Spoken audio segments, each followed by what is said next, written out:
नकलची देवरानी। रीटा का पति अमर अच्छा खासा कमाता था, लेकिन रीटा की जरूरतें वो फिर भी पूरा नहीं कर पाता। सुन लीजिए, मैं साफ साफ बोल रही हूँ, मुझे इस घर में नहीं रहना। या तो नया घर ले लो या फिर इसे तोड़कर फिर से नया बनवा लो। अरे कैसी बात कर रही हो रीटा? 3 बार इस पूरे घर को तोड़कर बनवा चुका हूँ, अब हिम्मत नहीं है। 2 बेटियां हैं मेरी, शादी करनी है उन लोगों की, बेटे को पढ़ाना लिखाना भी तो है। रीटा का मुंह बन जाता है। अब वो ना पति के लिए खाना बनाती, ना नहा धोकर पूजा पाठ करती। एक दिन बड़ी बेटी कहती है, माँ ये क्या हाल बना रखा है, घर को अच्छे से क्यों नहीं रखती हो? पापा को भी परेशान कर दिया है। जब तक मेरी जेठानी जैसा घर मेरा नहीं बन जाता, मैं चैन से नहीं रहूंगी। अरे माँ क्यों परेशान हो रही हो? वैसे भी ताई जी की नकल कर करके तूने अपना ये हाल कर रखा है। वो लोग पैसे वाले हैं माँ, अपना पैर उतना ही पसारो जितनी चादर हो। लेकिन रीटा नहीं मानती है और हार कर उसके पति को नया घर बनवाना पड़ जाता है। लेकिन जैसे ही घर बनकर तैयार होता है तो बेटा कहता है, पापा माँ, ऐसी खुशखबरी है जो सुनकर आप लोग खुशी से नाचने लगोगे। क्यों, क्या हो गया? ताई जी तेरी आ रही है क्या? क्या पहना है जल्दी बता, मैं कमरे में जाकर वही पहन लेती हूँ। माँ प्लीज अब ये सब बातें मत करो, वैसे भी तुम्हारी जिद के कारण 2 महीने घर में ठीक से रह भी नहीं पाए हम। अरे क्या हो गया बेटा, तू ही बता दे। पापा मेरा सिलेक्शन मेडिकल में हो गया है, बस ये कॉलेज में एडमिशन हो जाए तो समझो जिंदगी बन जाएगी। वो पापा कल उसकी फीस देनी है। पिता बेटे की बात से परेशान हो जाता है। अरे ये मेडिकल में कुछ नहीं रखा, तू सन्नी को देख, ताई जी का बेटा तेरी उम्र का है। अरे बिजनेस कर रहा है खुद का। माँ मुझे बिजनेस नहीं करना, मुझे तो डॉक्टर बनना है। बेटा माफ करना पर मैं तेरा एडमिशन नहीं करवा पाऊंगा, क्योंकि तेरी पढ़ाई के पैसे से मैंने ये घर बनवा लिया है। सॉरी। अरे सॉरी किस बात का जी? मकान कौन सा हम दोनों साथ ले जाएंगे, इसी के तो नाम कर जाएंगे ना। पापा मैं मकान का क्या करूंगा, कुछ बन जाऊंगा तो ऐसे 10 मकान खड़े कर दूंगा। पापा मैं नहीं जानता पर मेरी पढ़ाई की जिम्मेदारी आपकी है ना। पिता क्या करते हैं, काफी कोशिश करते हैं लेकिन कुछ बात नहीं बनती।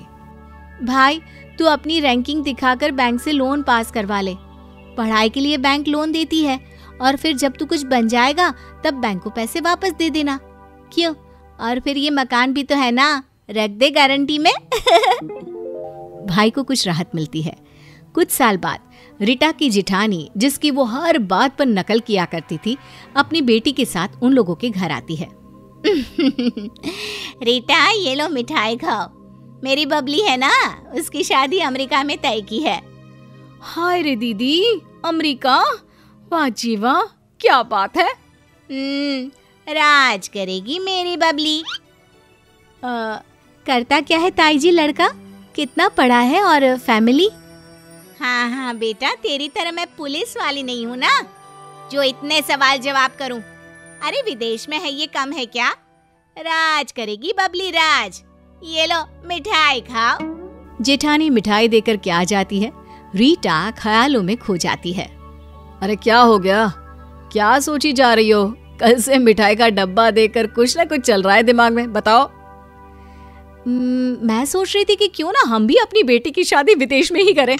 देख माँ, तेरी जिद ना खुद तक रखना, मैं इंजीनियर बन जाऊं फिर सोचूंगी। देख मैंने तुझसे तेरी राय नहीं पूछी, बेटी की शादी विदेश में होने का मतलब समझती है ना क्या होता है? राज करेगी राज। किसी और के पैसे से? ना जी ना माँ, मैं ठीक हूँ। रीटा का फिर से एक बार वही चंडी रूप घर वालों के सामने आ जाता है। न खाना न पीना, न घर को ठीक से रखना, न कुछ। अरे रीटा तुम तो किसी भी बात पर चढ़ती हो तो मनवा कर ही रखती हो। अरे देखता हूँ कोई लड़का विदेश का, बस। देखिए पापा, अब मैं नहीं झुकने वाली माँ के सामने, जो करना है कर ले।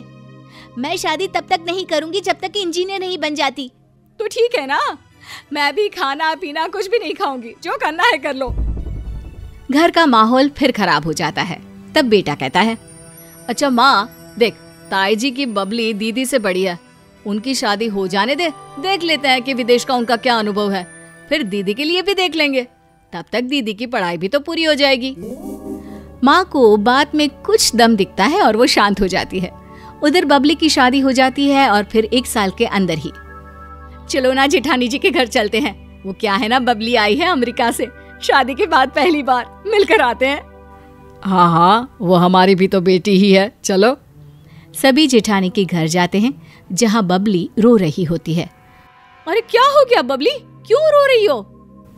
जेठानी बात को संभालते हुए कहती है, अरे कुछ नहीं रीटा, वो क्या है ना, पहली बार आई है ना, पूरे 1 साल में तो इमोशनल हो रही है। अच्छा, हो इमोशनल, अच्छा ही है। माँ पापा को देखकर बेटियां इमोशनल हो ही जाती है। अच्छा बबली, तेरी पहचान में कोई लड़का वहां हो तो बताना अपनी सपना के लिए। अरे हाँ, क्यों नहीं। तभी अचानक बबली बोल पड़ती है, नहीं चाची, जो मेरे साथ हो रहा है मैं नहीं चाहती कि मेरी बहन के साथ भी हो। चाची, मेरा पति ट्रक चलाता है अमेरिका में और सास मेरी बहुत जालिम है। मेरा पासपोर्ट भी रख लिया था, घर का सारा काम कराती, खाने को भी नहीं देती थी। मैं भाग कर आई हूँ। तभी पास बैठी रीटा की बेटी बोलती है, कोई बात नहीं बबली दीदी, आप फिर भी पता करना। वो क्या है ना, माँ को किसी भी सूरत में मेरी शादी करवानी है, वो भी विदेश में। रीटा उस वक्त कुछ नहीं कहती, लेकिन घर वापस आकर कहती है, ना जी ना, मैं तो अपनी बेटी को यहीं रखूंगी। 1 तो साल 2 साल बेटी का चेहरा देखने को तरसो, फिर वहां कुछ ऊंच नीच हो तो देख भी ना पाऊं। चलो, तुमको होश तो आया कि नकल नहीं करनी चाहिए। तभी वहां रीटा का बेटा आता है। पापा, मैं अब आप लोगों के साथ नहीं रहूंगा, मैं जा रहा हूँ। अरे नहीं बेटा, ऐसा क्यों बोल रहा है? हम लोगों ने क्या कर दिया? अरे इतना सुंदर मकान है, और कहाँ रहेगा फिर तू? माँ, तेरा सुंदर मकान अपने पास ही रख। वैसे भी जब मैं डॉक्टर ही नहीं बन पाऊंगा तो मैं क्या करूंगा इस मकान का? क्यों, क्या हो गया बेटा? माँ, मेरा लोन पास नहीं हुआ, कल फीस जमा करने की आखिरी तारीख है।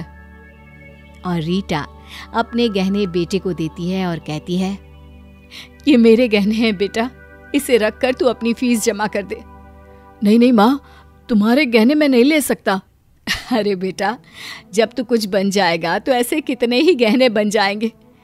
मुझे अपनी गलती का एहसास हो चुका है। मैंने नकल के चक्कर में सब कुछ लुटा दिया था, लेकिन अब और नहीं।